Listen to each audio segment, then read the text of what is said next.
اچھا، آپ دیکھیں کہ ہم قرآن مجید کو پڑھتے ہیں اور احادیث کا بھی مطالعہ کرتے ہیں، احادیث کو بھی سمجھتے ہیں، لیکن ہمارا اکثر اوقات چیلنج یہی رہتا ہے کہ جب ہم قرآن کی گیدرنگ میں ہوتے ہیں نا تو ہمیں آیات سمجھ آ رہی ہوتی ہیں، سنک ان ہو رہی ہوتی ہیں، احادیث بھی سمجھ آتی ہیں، لیکن جب ہماری زندگی میں جو پریکٹیکل مسئلے آتے ہیں، کوئی ناراضگیاں، کوئی خوشی، کوئی غم، کوئی انٹریکشنز، کوئی ریلیشن شپس، وہاں پر نا وہ سب کچھ بھگ سے اڑ جاتا ہے۔ اب ہمیں وہاں پر نہیں سمجھ آ رہی ہوتی کہ جو کچھ بھی ہم پڑھ رہے ہیں اس کی اپلیکیشن کیا ہوگی۔ آپ دیکھیں اسی وجہ سے جو دین سمجھنے والے لوگ ہیں نا ان کے اوپر بڑی بھاری ذمہ داری آتی ہے۔ قرآن مجید میں ہم دیکھتے ہیں کہ اللہ سبحانہ تعالیٰ بار بار ہمیں عقل استعمال کرنے کے لیے بھی کہتے ہیں۔ تو آج میں چاہوں گی کہ پھر ہم کچھ ایک کنیکشن کو سمجھیں۔ 9واں پارہ ہے اور سورہ الاعراف کی آیت نمبر 180 کو آپ دیکھیں۔ وَلِلَّهِ الْأَسْمَاءُ الْحُسْنَى فَادْعُوهُ بِهَا وَذَرُوا الَّذِينَ يُلْحِدُونَ فِي أَسْمَائِهِ سَيُجْزَوْنَ مَا كَانُوا يَعْمَلُونَ۔ اللہ اچھے ناموں کا مستحق ہے، اللہ تعالیٰ کے لیے ہی ہیں اچھے اچھے نام، پس ان ناموں سے اس کو پکارا جائے اور ان لوگوں کو چھوڑ دو جو اس نام کے علاوہ کوئی نام رکھتے ہیں، الحاد کرتے ہیں، اور جو کچھ وہ کرتے ہیں اس کا بدلہ وہ پا کر رہیں گے۔ سب سے پہلے ہم یہ کانسیپٹ سمجھتے ہیں اللہ تعالیٰ کے ناموں کے بارے میں۔ اس پہ میں دیکھیں کئی دفعہ آپ سے یہ بات کر چکی ہوئی ہوں، یہ ہماری زندگی کا ایک بہت بڑا چیلنج ہوتا ہے کہ ہم نے ایسی ذات سے سب سے زیادہ ایک اسٹرانگ تعلق پیدا کرنا ہے جو ہمیں نظر نہیں آتا۔ اسی لیے تو ہم بہت سی نظر آنے والی ظاہری محبتوں میں ٹھوکریں کھاتے رہتے ہیں نا، کیونکہ ہمارا دل چاہتا ہے کہ ہماری 5 سینسز سے ہمیں کوئی محبت ملے۔ لیکن آج ہم نے جیسے عہد الست کے بارے میں بھی پڑھا سورہ الاعراف میں کہ اللہ سبحانہ و تعالیٰ نے ہمارے اندر اپنی معرفت پہچان رکھ دی۔ اس کو آپ ایسے سمجھیں کہ ہمارے اندر ایک چپ رکھ دیا گیا، اور جب بھی ہم کوئی بھی حق کا معاملہ دیکھتے ہیں، جیسے آپ قرآن مجید پڑھتے ہیں یا ایسی گیدرنگز میں آتے ہیں یا ایون نیچر سے کنیکٹ ہوتے ہیں، یعنی جہاں جہاں پر آپ کو لگتا ہے کہ اللہ تعالیٰ کے آپ قریب آنا شروع ہوتے ہیں وہ چپ ایکٹیویٹ ہوتا ہے۔ آپ کے اندر سے نا ایک ارج آتی ہے، مجھے سکون نہیں مل رہا، مجھے کچھ سیکھنا ہے۔ اور انسان جو ہے اس کو یہ بہت اچھا لگتا ہے کہ میں جب کسی بھی مشکل میں ہوں تو کوئی ایک ایسی ہستی ہو، اس کی ایسی پاور ہو، ایسی مجسٹی ہو، ایسی عظمت ہو کہ میں اس کو سب کچھ بتا دوں، مجھے یہ ری ایشورنس بھی مل جائے کہ میری کوئی مدد کر رہا ہے، اور میرے اندر یہ سکون بھی آ جائے۔ اور یہ جو احساس ہوتا ہے نا یہ انسان کو مکمل کرتا ہے۔ لیکن آپ دیکھتے ہیں کہ لوگوں نے کیا کیا کہ اپنے اس احساس کو اوور دا ٹائم بہت اجاگر کرنے کے لیے اپنی عقل کو بہت لانا شروع کر دیا بیچ میں۔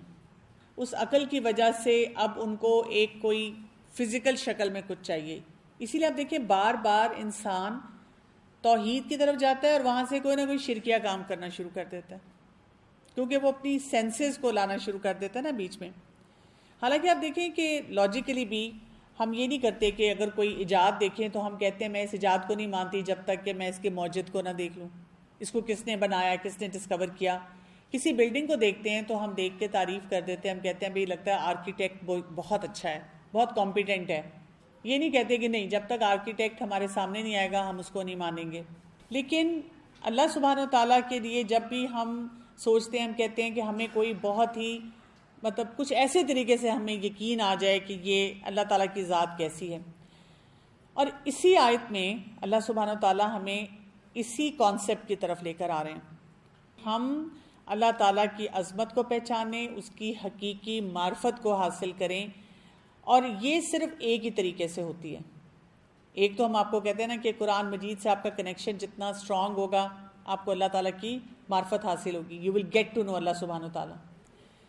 اب وہاں پر بھی قرآن مجید میں ہمیں کیسے پتہ چلے گا اللہ تعالیٰ کے بارے میں؟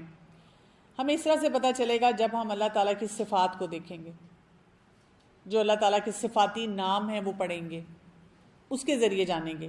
جیسے جب ہمیں پتہ چلے گا کہ وہ خالق ہے تو ہم دیکھیں گے کہ اچھا اللہ تعالیٰ نے کیا کیا بنایا، اس کی مخلوق کیا ہے۔ جب ہم اس کی مخلوق کو دیکھیں گے اور اللہ تعالیٰ کے اس نام کے ساتھ کنیکٹ کریں گے، پھر ہمیں وہ بات سمجھ آئے گی. اسی طرح ہم کہتے ہیں اللہ تعالیٰ المالک ہے، تو اللہ تعالیٰ کی کنگڈم کو دیکھنا، اس کے سسٹمز کیسے ورک کر رہے ہیں. سائنسز آپ پڑھ رہے ہوتے ہیں نا، آپ اسی میں دیکھتے ہیں اور آپ کو ایک دم سے امپیکٹ آتا ہے. اسی طرح اللہ تعالیٰ رازق ہے، تو پھر ہم دیکھتے ہیں کہ کیسے اللہ تعالیٰ مجھے رزق پہنچاتا ہے. اکثر اوقات آپ کو رزق کے معاملے میں پاسٹ سے زیادہ پتہ چلتا ہے. یعنی جب ہم اس وقت کرنٹ کسی کرائسس میں ہو نا پیسوں کے، تو اس وقت تو ہم کوئی جد و جہد اسٹرگل کر رہے ہوتے ہیں، لیکن ہم پھر پیچھے کا سوچتے ہیں کہ تب بھی میرے پاس اتنے پیسے نہیں تھے یا میرے ریسورسز بڑے ٹائٹ تھے، لیکن دیکھو میں نے یہ کام کر لیے. تو پھر ہمیں وہ یقین آنا شروع ہو جاتا ہے. اسی طرح سے جب ہم کہتے ہیں کہ اللہ تعالیٰ رحیم ہے، تو پھر ہمیں اس لینس کے ذریعے دیکھنا ہے کہ اللہ تعالیٰ کہاں کہاں رحم فرماتا ہے، ڈگ کرنا ہے ان تمام باتوں کو. اور اسی طرح جب ہم دیکھتے ہیں کہ اللہ تعالیٰ نے کائنات میں کیا کچھ پیدا کیا ہے، تو پھر ہم سوچتے ہیں کہ اللہ تعالیٰ العلیم ہے. یعنی مجھے اپنے بارے میں اتنا علم نہیں ہوتا جتنا اللہ سبحانہ و تعالیٰ کو میرے بارے میں علم ہوتا ہے. تو یہیں سے ہم دیکھتے ہیں کہ جب ہم اللہ تعالیٰ کی یہ معرفت حاصل کرتے ہیں، وہاں سے ہمارا کنیکشن اللہ تعالیٰ سے اسٹرانگ ہوتا ہے.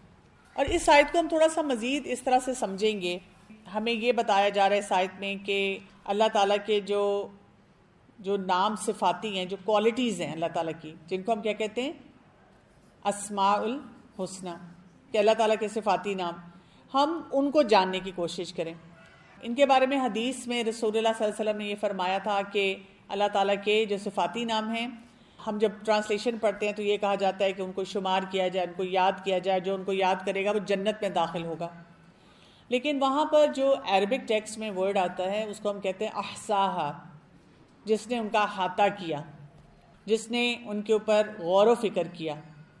اس میں پھر کیا کچھ شامل ہو جاتا ہے؟ سب سے پہلے تو ایمان لانا کہ یہ اللہ تعالیٰ کا نام ہے. دوسری بات یہ کہ ان کو اخلاص کے ساتھ پڑھنا، اسی لیے پسند کیا گیا نا کہ وہ نام یاد کیے جائیں، کو حفظ کرنا، ان کے معنی کو جاننا، اور ان کے معنی کو جاننے کے بعد یہ دیکھنا کہ میری زندگی پہ اس کے کیا اثرات ہونے چاہیے، اور بہت سے نام مجھے کیا سکھاتے ہیں کہ پریکٹیکلی میری زندگی کیسی ہونی چاہیے. اب آپ دیکھیں اس سے بہت اہم بات پتہ چلتی ہے، ایک ایک نام پہ غور و فکر ہونا چاہیے. اگر آپ انگلش میں سننا چاہیں تو ڈاکٹر بلال فلپس نے اس پہ بہت اچھا کام کیا ہوا ہے. یوٹیوب پہ آپ جائیں اور لکھیں اللہ 99 نیمز کہتے ہیں، ویسے تو ہمیں پتہ چلتا ہے کہ اس سے زیادہ نام بھی ہیں. اردو میں سننا چاہیں تو استاذہ ڈاکٹر فرحت ہاشمی نے بہت اچھی طرح ان کو پڑھایا ہوا ہے. آپ farhathashmi.com ویب سائٹ پہ جائیں. اگر ایک نام ٹارگٹ کر لیں کہ میں نے ٹائم ہے تو ڈیلی سننا ہے، اگر وقت نہیں ہے تو 2 دن میں ایک نام سننا ہے. اگر میں بہت مصروف ہوں، جیسے کچھ اسٹوڈنٹس ہوتے ہیں یا کچھ جاب پہ لوگ ہوتے ہیں، تو آپ کہتے ہیں اچھا ہفتے میں ایک نام کا ٹارگٹ ہے، اس نام کو سننا ہے، اس پہ غور و فکر کرنا ہے، اس کو اپنی زندگی میں اپلائی کرنا ہے. اس سے آپ دیکھیں گے کہ کتنا آپ کے اندر ایک ویژن ڈیولپ ہوگی. پھر آپ دیکھیں کہ اس میں جو ہمیں خاص طور پہ ایک وارننگ بھی دی گئی ہے، کیونکہ ناموں کو تو آپ پڑھ لیں گے. اب یہ وارننگ کیا ہے؟ وَذَرُوا الَّذِينَ يُلْحِدُونَ فِي أَسْمَائِهِ، ان لوگوں سے اپنے آپ کو دور رکھیں جو ناموں میں الحاد کرتے ہیں. اچھا، یہ الحاد کیا ہوتا ہے؟ اس کو تھوڑا سا سمجھنا ضروری ہے. الحاد یہ ہوتا ہے کہ انسان کسی کی طرف مائل ہو جاتا ہے، یعنی وہ جو بیلنس ہوتا ہے نا اس سے ہٹنا شروع ہو جاتا ہے، جس کو اردو میں ہم کہتے ہیں کج روی اختیار کرنا. آپ اس بیلنس میں نہیں رہتے. الحاد کی 3 صورتیں ہوتی ہیں. ایک صورت تو یہ ہوتی ہے کہ آپ نے اللہ تعالیٰ کا نام لیا اور اس میں کوئی تبدیلی کر دی، جیسے مشرکین نے یہ کیا تھا کہ اللہ تعالیٰ کا جو ذاتی نام ہے اللہ، اس سے انہوں نے اپنے بت کا نام رکھ دیا لات. پھر ایک اللہ تعالیٰ کا صفاتی نام ہے عزیز، اس سے نام رکھ دیا عزا. اور پھر نام منان، اس کو دیکھ کر نام رکھ دیا منات. یعنی آپ نے الحاد کر دیا، بدل دیا شکل. یا یہ کہ ان ناموں میں کچھ ایسا اضافہ کر دینا جو اللہ تعالیٰ نے اپنے بارے میں بتایا نہیں، یا یہ کہ ان ناموں میں کچھ کمی کرنی شروع کر دینا. اور الحاد میں 2-3 ٹیکنیکل ٹرمز آتی ہیں، وہ بھی اگر آپ تھوڑا سا سمجھ لیں اس سے آپ کو کافی فائدہ ہوگا. ایک ہوتا ہے تعویل کرنا، یعنی قرآن مجید میں اگر ہم دیکھیں تو اللہ تعالیٰ کے لیے اللہ تعالیٰ کے ہاتھ کا ذکر آتا ہے، ٹھیک ہے، یا اللہ تعالیٰ کے عرش کا ذکر آتا ہے۔ اب ہم یہ کریں کہ ایکسپلین کرنا شروع کر دیں کہ اللہ تعالیٰ کا ہاتھ کیسا ہے، یا اللہ تعالیٰ میرا خیال ہے اس سے مراد یہ لے رہے ہیں، یا اللہ تعالیٰ کا عرش کس طرح سے ہے، جبکہ ہم نے نہ ان کو دیکھا نہ اس کی کوئی ایکسپلینیشن قرآن اور حدیث میں آئی، تو ہم نے تعویل نہیں نکالنی۔ اور میں نے یہ دیکھا ہے کہ کچھ ایسے اسپیکرز ہیں آج کل ہمیں سوشل میڈیا پہ نظر آتے ہیں جو اس طرح کی ٹرمز کو ایکسپلین کرنا شروع کر دیتے ہیں، اور ہمیں بڑے وہ فیسینیٹ کرتے ہیں وقتی طور پہ کہ اچھا یہ کتنا اچھی طرح سے یہ بتا رہے ہیں، دیکھو پہلے کسی نے یہ ایکسپلین نہیں کیا۔ لیکن وہ بات اگر کلاسیکل جو اسکالرز ہیں انہوں نے نہیں ایکسپلین کی، اس لیے کہ وہ تعویل ہو جاتی ہے، ہمیں نہیں پتا کہ وہ ہاتھ کیسا ہے، ہم صرف مانتے ہیں کہ اللہ تعالیٰ نے بتا دیا میرا ہاتھ ہے تو ہے۔ اسی طرح ایک اور ٹرم ہے تعطیل۔ اچھا، تعطیل میں یہ ہوتا ہے کہ اللہ تعالیٰ کی صفات کو ہم کوئی اور مطلب دے دیتے ہیں۔ ابن قیم رحمۃ اللہ علیہ کہتے ہیں اللہ تعالیٰ کی جو صفات ہیں نا، ان کی کوالٹی یہ ہے کہ اللہ تعالیٰ کی ایک صفت ہے، وہ بڑی ہی اسپیشل صفت ہے، اسی کے امپیکٹ ہماری زندگی میں آ رہے ہیں، تبھی تو ہم کہتے ہیں الاسماء الحسنی، کہ وہ نام ہے اور وہ بہت ہی خوبصورت نام ہے، اور اسی لیے ہم اس کے حوالے سے جو ہے وہ دعائیں کرتے ہیں۔ ہم اگر نام پڑھتے ہیں اللہ تعالیٰ کا قوی، تو ہم کہتے ہیں اللہ تعالیٰ قوت والا ہے، ہم خود سے اس کے معنی نکالنا شروع کر دیں کہ اگر قوی ہے تو پھر اللہ تعالیٰ یہ کیوں نہیں کر رہا۔ بہت کامنلی لوگ ایک بات کرتے ہیں، سنا ہوگا، اگر اللہ تعالیٰ غفور و رحیم ہے تو یہ دنیا میں اتنے پرابلمس کیوں ہیں۔ یہ لوگ پتہ ہے کون کرتے ہیں بات ایسی؟ جنہوں نے اللہ تعالیٰ کے ناموں کو ڈیٹیل میں نہیں پڑھا ہوتا، یا اللہ تعالیٰ نے ایول کیوں بنایا، اگر اللہ تعالیٰ اتنا پاک ہے، القدوس ہے، تو دنیا میں ایول کیوں ہے؟ اب اس کی لاجک نہیں ان کو سمجھ آتی۔ تو ان سارے سوالوں کے جواب آپ کو کہاں سے ملتے ہیں؟ اللہ تعالیٰ کے ناموں کو جاننے سے۔ یا کہہ دینا کہ اللہ تعالیٰ غفور و رحیم تو ہے لیکن سزا نہیں دے گا، معاف کر دے گا، جبکہ اللہ تعالیٰ کا نام ہے شدید العقاب، سخت پکڑ کرنے والا۔ پھر ایک اور جو ٹرم ہے وہ ہے تشبیہ، جو میں نے ابھی آپ کو اگزامپل بھی دی تھی کہ ہاتھ کو تشبیہ دینا کسی انسان کی کسی قوت سے، کہ شاید یہ قوت اس طرح کی ہے، یا اللہ تعالیٰ کا ہاتھ اس طرح کا ہے۔ وہ تشبیہ جو ہوتی ہے نا، وہ بھی ہم اللہ تعالیٰ کے بارے میں نہیں دے سکتے۔ تو یہاں سے اب ہمیں یہ پتہ چلتا ہے کہ یہ جو اللہ تعالیٰ کے نام ہوتے ہیں، ان کے بارے میں ہمیں محتاط بھی ہونے کی ضرورت ہے، اور ان کو جاننے کی بھی ضرورت ہے، اور ان کے امپیکٹس کو اپنی زندگی میں شامل کرنے کی بھی ضرورت ہے۔ اور ایک اور بات یہ بھی یاد رکھیں کہ یہ جتنے نام ہیں یہ ہم خود سے نہیں بنا سکتے، یہ اللہ تعالیٰ نے ڈیفائن کیے ہیں، یہ قرآن اور حدیث میں آئے ہیں، اس کے علاوہ نہیں ہم کہیں سے بھی کوئی نام اپنی طرف سے سوچ سکتے۔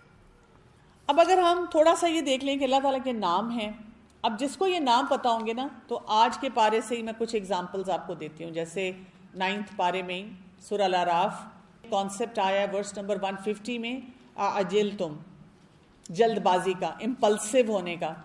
ایک انسان جس نے اللہ تعالیٰ کے نام پڑھے ہوں گے، اللہ تعالیٰ کی کوالٹیز پڑھی ہوں گی، وہ کسی بھی معاملے میں نا جلد باز نہیں ہوگا، ہیپ ایزٹ کام نہیں کرے گا۔ اس کو خود سے احساس ہوگا کہ جو وقت آنا ہے اس پہ کام ہو جانے ہیں۔ اپنی پوری لائف میں وہ ڈسپلن شو کرے گا، چھوٹے چھوٹے معاملات میں بھی، بڑے معاملات میں بھی وہ اپنے ان امپلسز کو ٹھیک کرے گا۔ ہوتا ہے نا، پریشان ہو جاتے ہیں کب ٹھیک ہوگا معاملہ، کب ٹھیک ہوگا۔ کوئی بتا بھی رہا ہے کہ دیکھو ابھی کم از کم اس میں تھوڑا ٹائم لگ رہا ہے، 4-6 مہینے۔ ہم کہتے ہیں 4-6 مہینے میں کیسے برداشت کروں گی؟ تو اللہ تعالیٰ نے جو سسٹمز بنائے ہیں جس کے ذریعے ہمیں یہ ساری باتیں سمجھائی ہیں، وہ پھر ان کو سمجھتے ہیں۔ پھر آپ دیکھیں آیت نمبر 190 سورہ الاعراف میں آتا ہے فَتَعَالَى اللَّهُ عَمَّا يُشْرِكُونَ۔ اب اس میں کیا بتایا گیا کہ اللہ تعالیٰ بہت بلند ہے اس سے جو شرک کرتے ہیں۔ جو اللہ تعالیٰ کے نام نہیں پڑھتا اس کو اللہ کی بلندی نہیں سمجھ آتی، وہ نہیں سمجھ سکتا۔ اور جب بھی آپ کو کوئی کہتا ہے نا کہ میرا کنیکشن نہیں بلٹ ہو رہا، تو بس سمجھ جائیں کہ انہوں نے اللہ تعالیٰ کے ناموں پہ غور و فکر نہیں کیا، یا اگر غور و فکر کیا تو الحاد نہ کریں، اس میں کوئی ٹیڑھ نہ لا رہے ہیں، اس میں کوئی اس طرح کے کام نہ کرے جو ہم نے ڈسکس کیے۔ اچھا، اسی سے پھر انسان کے کیریکٹر میں کچھ کوالٹیز بھی آتی ہیں، جیسے یہ سورہ الاعراف کی آیت نمبر 199 میں آ رہا ہے خُذِ الْعَفْوَ وَأْمُرْ بِالْعُرْفِ وَأَعْرِضْ عَنِ الْجَاهِلِينَ۔ معاف کرنا، درگزر کرنا آسان ہو جاتا ہے، نیکی کرنا بہت ایزی ہو جاتا ہے. جو شخص نہیں سمجھ رکھتا اس کو بھی درگزر کرنا آسان ہوتا ہے. اب دیکھیں جب اسپیشلی لوگ قرآن مجید پڑھنا شروع کرتے ہیں نا تو دل میں ایک سختی آتی ہے. کس بات پہ؟ میرے گھر والے یہ کیوں نہیں کر رہے، میرے گھر والوں کے کانسیپٹس درست نہیں ہیں. ہم اپنے پر فوکس کرنے کے بجائے اس پہ چلے جاتے ہیں. تو اگر آپ نے یہ غور و فکر کیا ہوگا نا تو آپ بہت اچھی طرح سمجھیں گے کہ بھئی ابھی ان کو وقت لگنا ہے، اور ہم سب کو اپنے گھر والوں کو یہ تھوڑا سا ٹائم فریم دینا ہوتا ہے. 9ویں پارے میں سورہ الانفال کی آیت نمبر 28 کو دیکھیں آپ. وَعْلَمُوا أَنَّمَا أَمْوَالُكُمْ وَأَوْلَادُكُمْ فِتْنَةٌ، جان لو کہ بے شک تمہارے مال اور تمہاری اولاد تمہارے لیے فتنہ ہے. وَأَنَّ اللَّهَ عِنْدَهُ أَجْرٌ عَظِيمٌ، اور اللہ تعالیٰ کے پاس اجر عظیم ہے. اب یہاں پہ بھی دیکھیں اللہ تعالیٰ ان سٹل وے ہمیں بتا رہے ہیں کہ مجھے جانو. ان فتنوں میں پڑھ کے تم وہ لاسٹ ہو گئے ہو، نمازیں چھوڑ دی، اذکار چھوڑ دیے، اللہ سے دوری اختیار کر لی. فتنہ، مال اور اولاد فتنہ، اس کا کیا مطلب ہوتا ہے؟ فتنہ جو ہوتا ہے یہ فتن سے ہے. جیسے آپ لیتے ہیں نا گولڈ کو اور اس کو آپ پیور گولڈ کرنے کے لیے کیا کرتے ہیں، اس کو آگ پہ ہیٹ دیتے ہیں سرٹن اماؤنٹ کی، اس سے امپیورٹی سائڈ پہ ہو جاتی ہیں، پیور گولڈ آ جاتا ہے.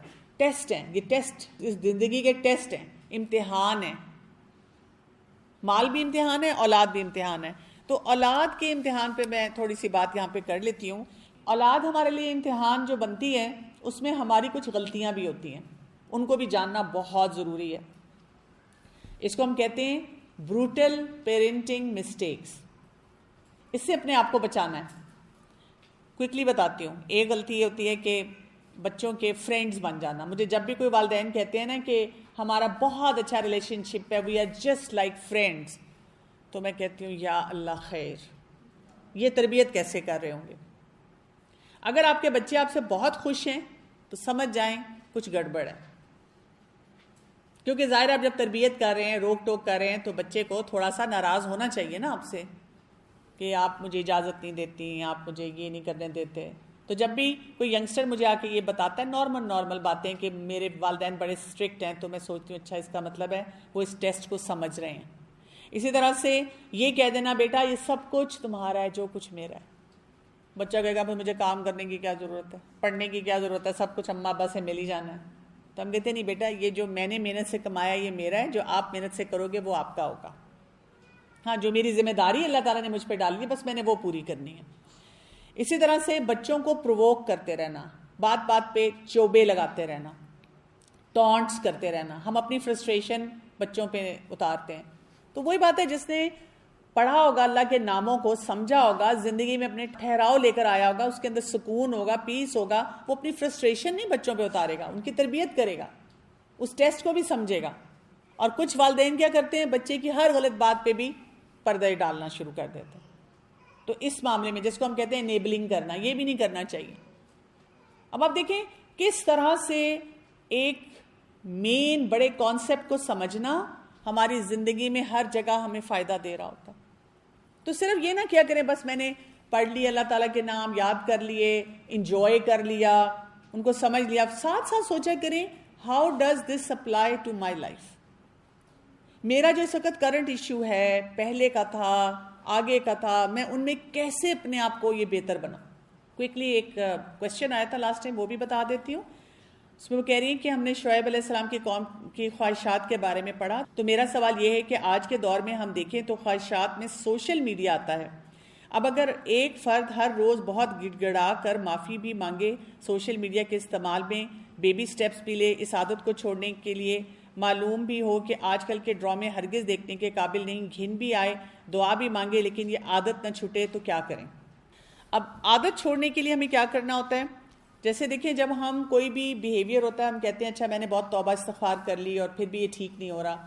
اس میں نا توبہ کو سمجھنا ہے. توبہ کا تعلق پاسٹ، پریزنٹ اور فیوچر سے. پاسٹ کیا ہے؟ پچھلے کام پہ ندامت. پریزنٹ میں کیا ہے؟ فل سٹاپ لگانا. فل سٹاپ لگانے کے لیے اب آپ کو کیا کیا کرنا ہوگا؟ کچھ پلاننگ کرنی ہوگی. یہ تو نہیں ہے کہ آپ بیٹھے رہیں اور آپ کے پاس فارغ وقت بھی ہے، 8 بجے ڈرامہ آ رہا ہے اور آپ کہہ رہی ہیں میں نے ڈرامہ نہیں دیکھنا. سب بیٹھ کے دیکھ رہے ہیں گھر والے، اور آپ وہاں پہ دکھی بیٹھی کہہ رہی ہیں میں کتنی مظلوم ہوں، آج کی قسط میں پتہ نہیں کیا ہو رہا ہوگا. تو پھر تو دل چاہے گا نا. آپ کو پھر 8 بجے اپنے آپ کو کسی ہیلدی ایکٹیویٹی میں مصروف کرنا ہے. واک پہ چلے جائیں، کھانا بنا لیں، اچھی سی بک پڑھ لیں، تاکہ جب وہ کہیں ڈرامے میں کتنا مزہ آیا تو آپ کے پاس بھی کوئی بہت ہی مزے کا کام ہو جس سے آپ نے اس کو ریپلیس کیا ہو. اپنے ہرڈلز کو دیکھیں، میرے اندر کیا کمزوریاں ہیں، شیطان اور میرا نفس کہاں سے مجھ پہ حملہ کرتا ہے. اپنے ٹریگرز کو دیکھیں جس پہ ہم نے پہلے بات بھی کی ہوئی ہے، اور سکلز اپنے بڑھائیں. جب آپ سکلز بڑھاتے ہیں تو پھر آپ اپنے آپ کو اس لوپ میں لاتے ہیں کہ اپنے اس مسئلے کو حل کر سکیں. یہ پریزنٹ میں ہے. اور فیوچر میں کیا ہے، ہر وقت پلاننگ کریں کہ ہر دور میں میرے اوپر کیا آنے والا ہے، کیا میرے ٹیسٹ ہونے والا ہے. ابھی میں کورس کر رہی ہوں تو میرا ٹیسٹ کیا ہے، کورس ختم ہوگا تو پھر ٹیسٹ کیا ہے، رمضان میں ٹیسٹ کیا ہے، رمضان کے بعد ٹیسٹ کیا ہیں، ویک ڈیز کے ٹیسٹ کیا ہیں، ویکینڈ کے ٹیسٹ کیا ہیں. ابھی کوئی مہمان آ رہے ہیں تب کیا ٹیسٹ ہوگا، کہیں ہم کھانے پہ جا رہے ہیں تب کیا ٹیسٹ ہوگا. تو یہ بڑے مزے کی زندگی ہے کہ ہم ہر وقت ہائی الرٹ پہ ہوتے ہیں کہ مجھے کچھ نہ کچھ کرتے رہنا ہے. وہ کریں گے تو پھر آپ کو فائدہ حاصل ہوگا. سبحانک اللہم و بحمدک، اشہد ان لا الہ الا انت، استغفرک و اتوب الیک. السلام علیکم ورحمۃ اللہ وبرکاتہ.